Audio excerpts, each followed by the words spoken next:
Welcome to the deep dive. Today, we're plunging headfirst into a pretty explosive legal claim. It's got everyone talking. The Menendez brothers, you know the names, Erik and Lyle, convicted way back for murdering their parents in 1989.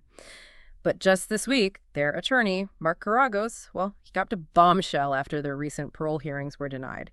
He called the whole process obviously rigged. Obviously rigged. Yep. I mean, that's quite a statement. It really is.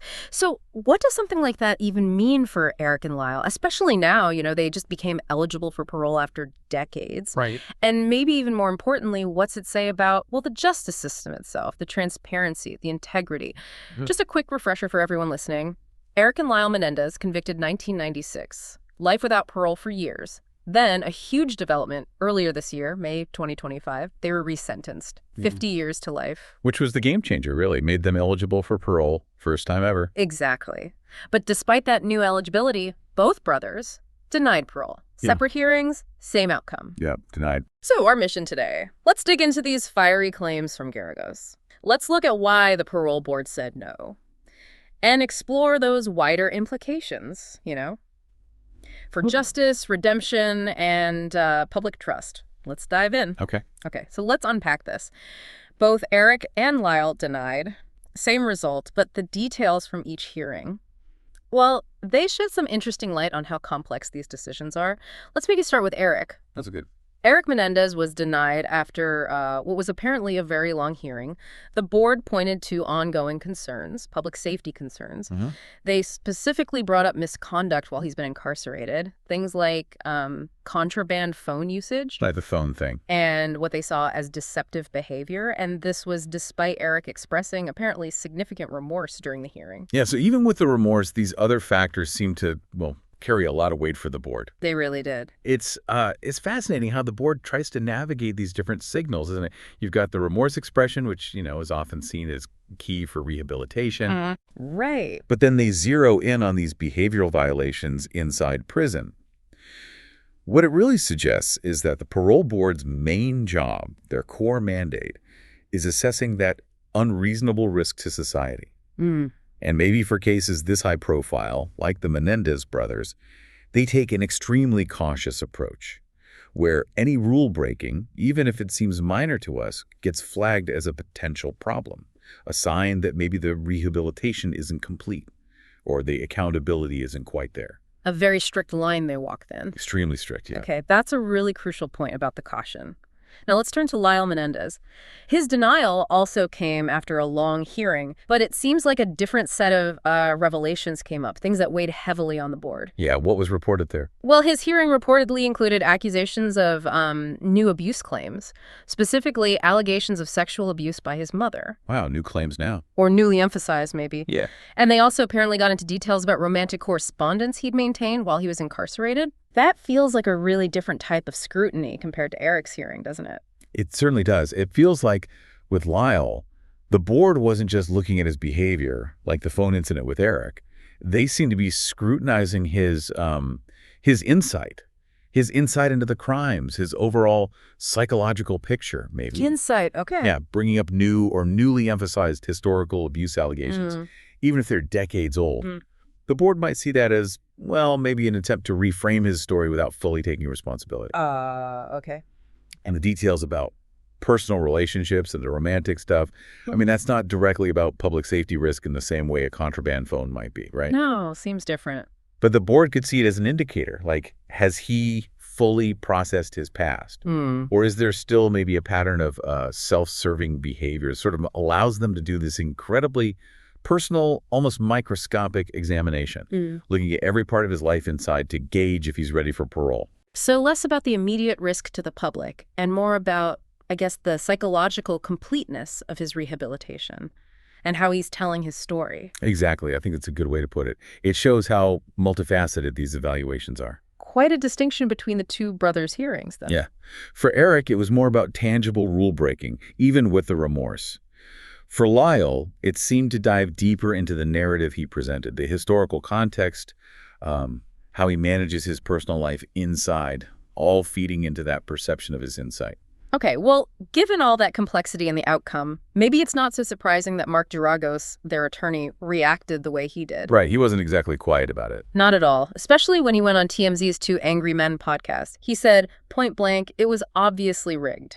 And he Oh. didn't stop there. He suggested, quote, if the public saw the shenanigans that were happening during these hearings, there would be a revolution. Revolution. That's strong language, even for Geragos.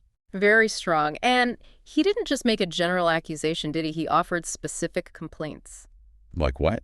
Well, he really hammered the parole board for what he called an absurd focus on the contraband cell phone use. That was clearly a big sticking point in Erik's hearing. Right.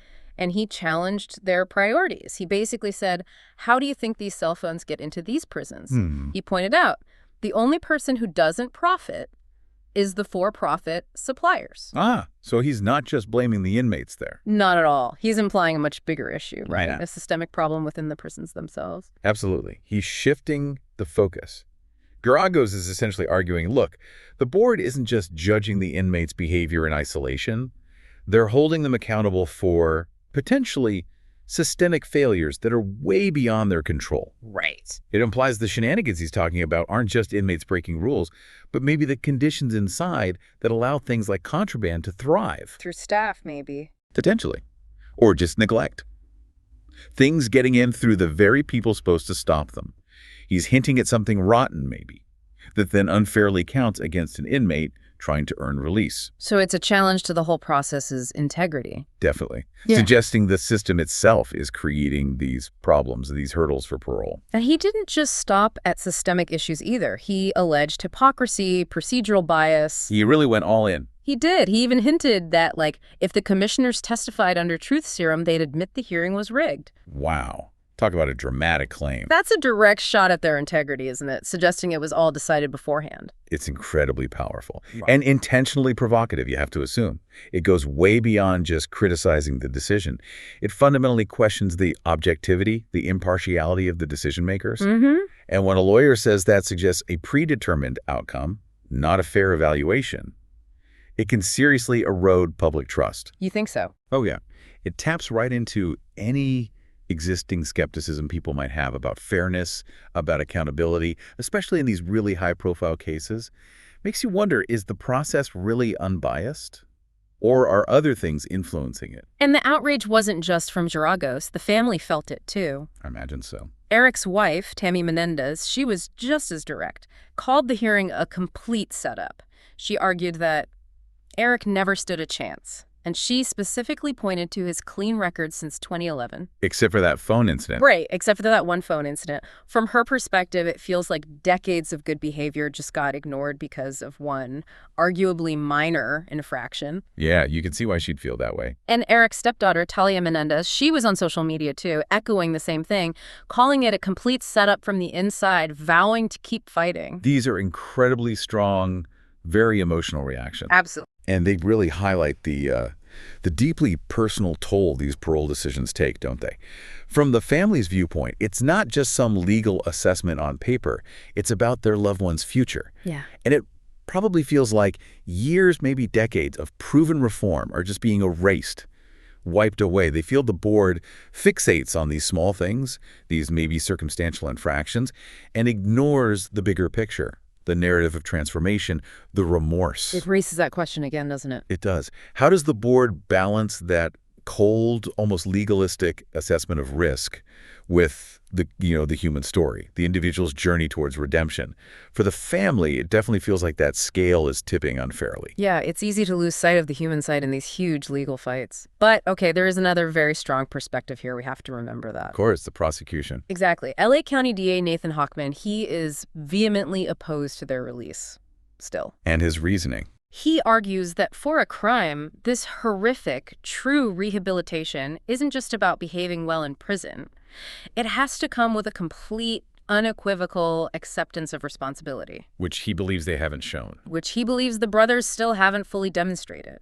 For the DA's office, it's about whether the sheer gravity of the original crime can ever really be rehabilitated away. Especially if they perceive ongoing dishonesty or, like you said, a lack of full insight. And that provides the critical counterpoint, doesn't it?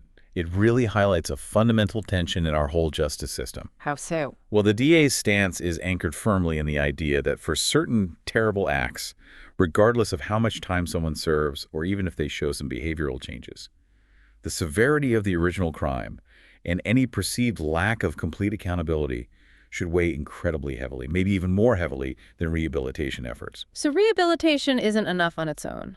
Not from that perspective. It's this constant tug of war, right, between the goals of rehabilitation where we encourage reform, hoping people can rejoin society, and the enduring demand for justice, for public safety, and, let's be honest, for retribution too. The state needs to protect citizens, ensure punishment fits the crime, and the DA's office clearly believes that for the Menendez brothers, that bar for justice served hasn't been met yet, not even close. So with all this back and forth, the denials, the outrage, the DA's stance, where does this leave the Menendez brothers now? What are their options? Well, the legal fight is definitely not over. Yeah. That seems clear. Geragos and the family, they've explicitly said they plan to appeal directly to Governor Gavin Newsom. The governor. Can he do that? Yes. The governor has the executive authority to override parole board decisions. He can grant parole even if the board denied it. Wow. Okay. Which adds a whole new layer, doesn't it? Yeah. A potentially political dimension to what's supposed to be purely legal assessment of risk and rehabilitation. Politics getting involved, right. It raises questions about checks and balances, for sure. And wasn't there another legal path mentioned? Something about habeas corpus. Yes, that's still in play, too. Yeah. A habeas corpus petition. Basically, it's a way to challenge the legality of someone's detention. Okay. You're essentially arguing their imprisonment is unlawful, or maybe that they deserve a whole new trial based on new evidence or procedural errors. So even if the governor doesn't step in. Exactly. There's still this other procedural path to keep fighting their original convictions. It just shows how multi-layered the legal process can be, especially in these really famous, complex cases. It really does. And this case, I mean, decades later, it's still so sharply divisive for the public, isn't it? Oh, absolutely. Every time there's news like these parole hearings, the whole debate just flares up again. Why do you think that is? Why does this case still have such a hold? It's truly fascinating. And I think it really speaks to the power of narrative, how stories shape our view.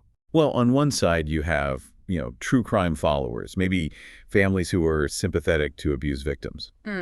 They often see the brothers as emotionally damaged survivors, people who reacted, however horribly, to years of trauma. Right, the abuse narrative. Exactly. And recent documentaries, the Netflix shows, they often lean into the alleged abuse they suffered. That shapes perspective, builds empathy for some, leads them to think, okay, maybe they deserve a second chance now. But then there's the other side, a very strong other side. Absolutely. Others look at them and see simply privileged young men who committed brutal murders and who are maybe still shirking full responsibility. To them, the abuse claims are either disputed or just seen as insufficient justification for the sheer brutality of the killings. That perspective tends to emphasize the victims, Kitty and Jose Menendez. It focuses on the need for accountability, for punishment that lasts. Two completely different ways of seeing the same events. Totally. And this huge divergence in public opinion, it really challenges us, doesn't it? Challenges you listening. How much do our own biases, maybe shaped by these competing narratives, by the media we consume, influence how we view justice in a case like this? Yeah. It kind of forces us to look inwards. How do we process these really complex stories of crime, punishment, and the possibility or impossibility of redemption? Yeah. This deep dive really has shown us this is so much more than just a legal battle playing out. It really is a cultural flashpoint. It touches on these fundamental questions about justice, about redemption, about trust in our institutions. Definitely. Geragos' claim that the whole thing was rigged, that adds such a powerful emotional charge, doesn't it? It challenges the basic fairness of the system. But then the parole board's reasoning, focusing on risk, on insight, on conduct, that speaks to just how incredibly difficult it is to evaluate if someone is truly rehabilitated and whether they still pose a risk. It's an immense responsibility they have. It- So as you listening think about all this, what stands out most? Do you see the parole board primarily as that crucial gatekeeper, protecting public safety, making incredibly tough calls? Or should decades of apparently demonstrated behavioral change eventually outweigh the original crime? Should that door to redemption open for people who've served so much time? What piece of this really complex equation, accountability versus the possibility of a new start, what resonates most with you?